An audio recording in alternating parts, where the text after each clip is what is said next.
pretty successful in your first full year on coaching.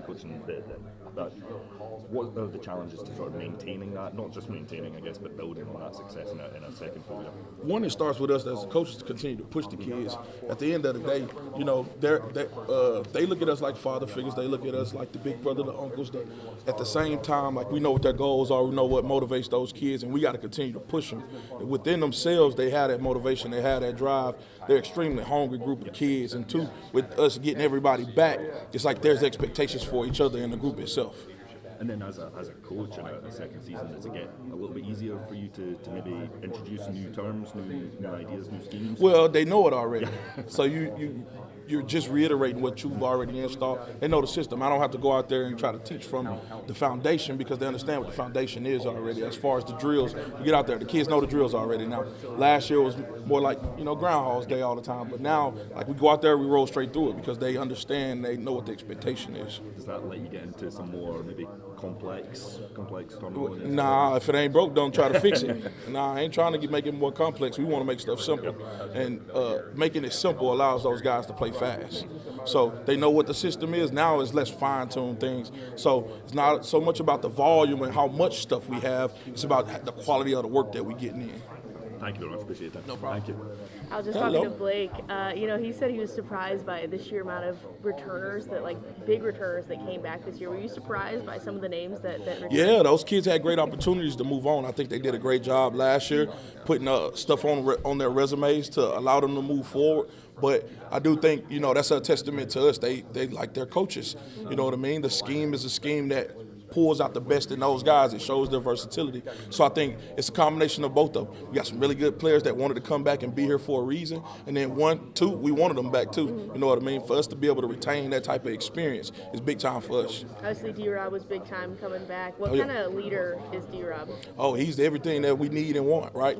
And the kids themselves, we didn't have to choose that kid as a leader. He took it upon himself to be vocal, be out front, want to be the guy that's pushing the team in the right direction. And the kids chose him as a captain themselves. So that's big time for us to get him back.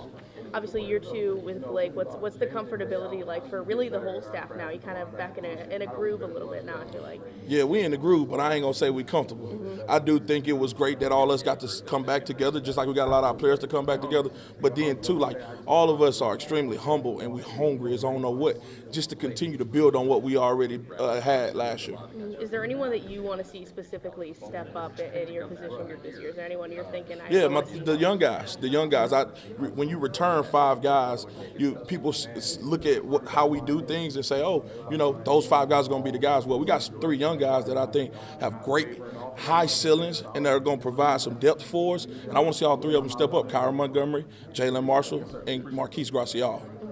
Obviously, Blake was talking about how the war cry for this defense seems to be they want to be the best defense in Mizzou history. Obviously a lot of history on the line there. Have you heard that kind of war cry from this team? I think it's kind of reflected in how they attack everything. We challenge those guys a great amount. At the same time, it's like every time we challenge them, we get back everything we want back as coaches. And I think, too, over time, they know great players have played here. And, 2, we put some good stuff on film last year. Now it's about building on top of that. And if we do better than we did last year, we can work towards that goal. What did you like that you saw last year that you want to build upon now in spring and fall? The biggest thing was the emphasis in the run game. And we say we have a not in my gap mentality, and I do think those kids we let big runs happen, and that hurt on the sideline. Those kids felt that stuff. It was real. And now it's us being hungry enough to go out and keep working and do the same thing moving forward. What kind of effect have you seen? Guys like obviously who moved on, Isaiah, DJ. What kind of legacy did they leave with this group? Oh, a great one, especially Isaiah.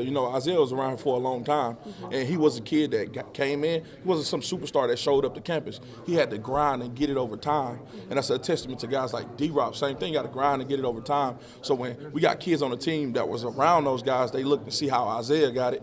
Right, DJ Coleman worked his whole career at Jacksonville State. He had a great season. When you look back at what those kids have to do to be where they at, it'll motivate those younger guys and push themselves to be in the same position. Awesome. Thanks, Al. Appreciate it. Yes, ma'am.